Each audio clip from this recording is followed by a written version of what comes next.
A truly living game world is what we all expect to see in the upcoming GTA 6, and I feel like GTA 5 isn't the best game to take inspiration from, unlike GTA 4. You may not agree with me and I'm fully aware of it, but give me a chance to explain. First off, considering it was 2008 when the game was released, Rockstar Games did an amazing job by including a lot of tiny details making the whole Liberty City look like there are actually people living their lives in there. There's a bunch of these, like a mailman rummaging through a mailbox, a courier checking packages from the back of his van, and even a guy fixing a phone line hanging on a pole. And as we move around the city, we can encounter even more of these scenarios like a police traffic stops and a whole lot more. The first trailer of the next GTA showed a lot of stuff happening in Vice City, and I have high hopes that we will get the same feeling during gameplay. But that's not the only thing from Liberty City I want to see. Next on the list is environmental destruction. And no, I don't mean being able to demolish buildings because I know today's technology doesn't allow for that yet. But in GTA 4, the number of destructible items is really large. And I repeat, this game is over 15 years old. Just look at these clips from Internet Rob. You can completely destroy a guard's hideout, silos, a statue in the park, a dinosaur in the museum that breaks apart amazingly well,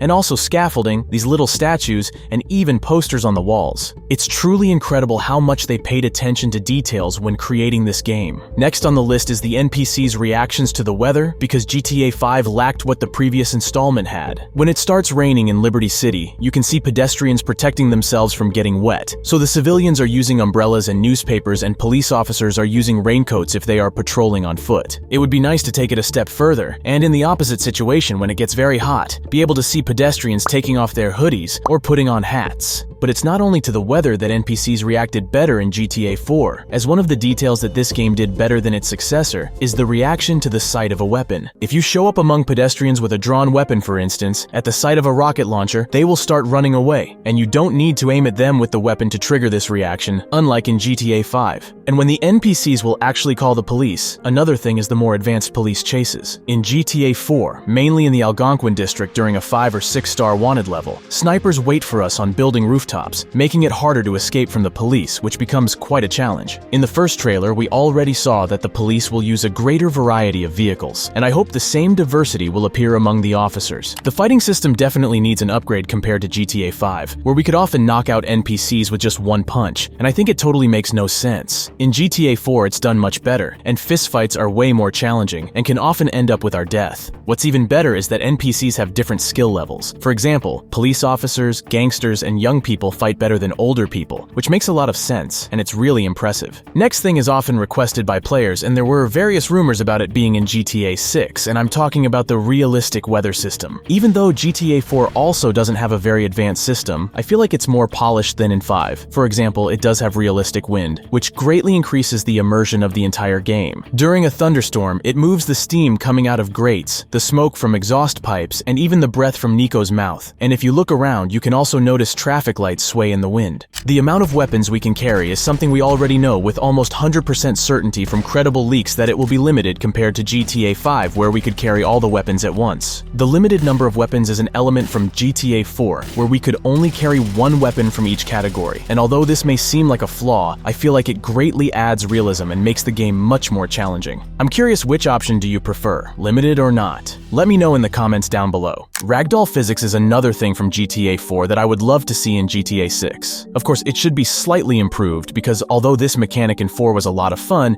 it was way too unrealistic. I know GTA doesn't have to be entirely realistic, but it should be balanced. And I'm not just talking about the iconic flying through the front windshield during a collision or falling off buildings, but remember that in GTA 4, shooting an NPC in the leg or arm caused a realistic reaction, and shooting a cop in the hand caused disarming. It's realistic, unlike in GTA 5, where these reactions were unnatural and weird. If it was me deciding what it should look like in the next installment, I'd make it a mix of something between GTA 4 and 5, because in the latter, ragdoll physics became so stiff and pre-programmed that it lacked unpredictability. So I think taking inspiration from that game would be a great complement to the rest of the physics that we already know that are implemented implemented in GTA 6. And there's a lot of them because in the trailer we had the first look at the hair, necklace, earring, flip-flop, and jiggle physics, and all of these is something that was very missing in GTA 5. Restaurants and the ability to actually buy and eat food in them in GTA 4 is another must-have feature for 6, cause in 5, we could only eat snacks, and I can't think of a rational explanation for why Rockstar made such a regress in this regard. I don't know if you remember, but even in GTA Vice City we could go to a few places to eat a meal, and although the restaurants were empty and there was no eating animation, this game came out in 2002, so it's truly impressive anyway. And 2 years later for San Andreas, the eating animation was implemented, and even though it was pretty simple, it was more than enough back then. I won't even get into the fact that eating in San Andreas could make us fat, which later even affected missions, or rather the lack of ability to complete them, but this could be a topic for a separate video. And getting back to GTA 4, besides the fast food outlets like Cluck and Bell and Burger Shot, we also have the option to use vendor carts, which in 5 are totally useless. Oh, and I almost forgot that we also had the ability to go on a date to a restaurant with our girlfriend or a buddy. We really need all of this in the upcoming game, but of course it's not just about food. And in GTA 4, the open world is more interactive than in any other GTA, because besides restaurants, we also have cafeterias and bars. These kinds of activities in GTA 6 are not just a whim, but seem like a must-have, especially looking at how the role-playing community has grown over the years. Being able to visit these places in single-player will be a nice addition, but it's even more important in online mode, where the enterable interiors of all these buildings will be what allows players to engage in many role-playing activities. And while we're on the RP topic, vigilante missions from 4 should definitely return in some form in the next GTA. For me, it is loads of fun to access the criminal database in the police car and take care of the criminal underworld in Liberty City. Of course, Nico doesn't become a cop, and we still simply do it all on our own as a criminal, and during shootouts, we also attract police attention. It would be good to see this side activity enhanced and implemented in GTA 6. Just look at the popularity of the LC and LSPDFR mods. Plus, it's obvious that the upcoming game will be Rockstar Games' most important production, and I started to wonder if they plan any homage to the original concept of what became the first GTA installment. Of course, I'm talking about Race and Chase. I think it would be great to have a mode where you can play as a cop in the online mode of GTA 6.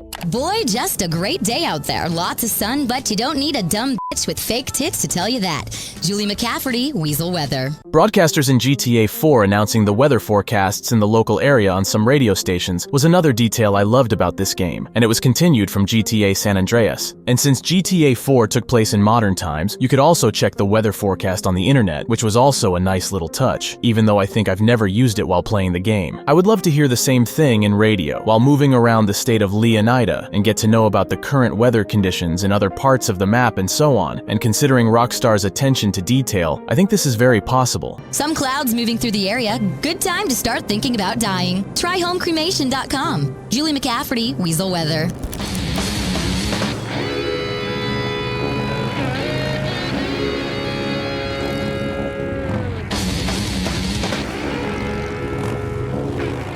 Single-player story DLCs for GTA 4 are fantastic and allow us to enjoy Liberty City 3 times in 3 different ways. After finishing the main game story, we have the opportunity to play as Johnny Klebitz and then Luis Fernando Lopez, and that is the order in which these games should be played because they have slight connections. It's sad that this is the only mainstream GTA game which got single-player expansions, because GTA 5 single-player DLCs plans never came to life due to the success of the online mode, which became Rockstar Games' goldmine. This is the right time to return to this idea, because if the studio really wants to take care of its fans and diversify their gameplay, it should not focus only on online players and exclude those who prefer single player. Story or even map expansions for GTA 6 coming out every 1 or 2 years would be something that keeps the game alive not just for a few years, but a decade or even more. But if for some reason it won't happen, we can still count on some smaller features. Something unique for GTA 4 are the random pickable objects, so you can pick up some random stuff, the list of which is quite long. But we have, for example, bottles, food, or bricks that we can use to knock out NPCs. Some objects have enough force when thrown to damage the environment, so you can end up shattering certain windows and cracking vehicle windshields. But sometimes that system doesn't make sense when, for example, you throw an edible burger and crack a windshield with it. But after a bit of improvements, it'd be a great feature to have in the next GTA, especially useful for roleplay. Most activities from GTA 4 were also added to GTA 5, so we can play darts, watch stand-up comedy live, but we didn't get bowling. It would be nice to take Lucia bowling while playing as Jason, but since they are not related, one thing we certainly won't be able to see or rather hear in GTA 6 is,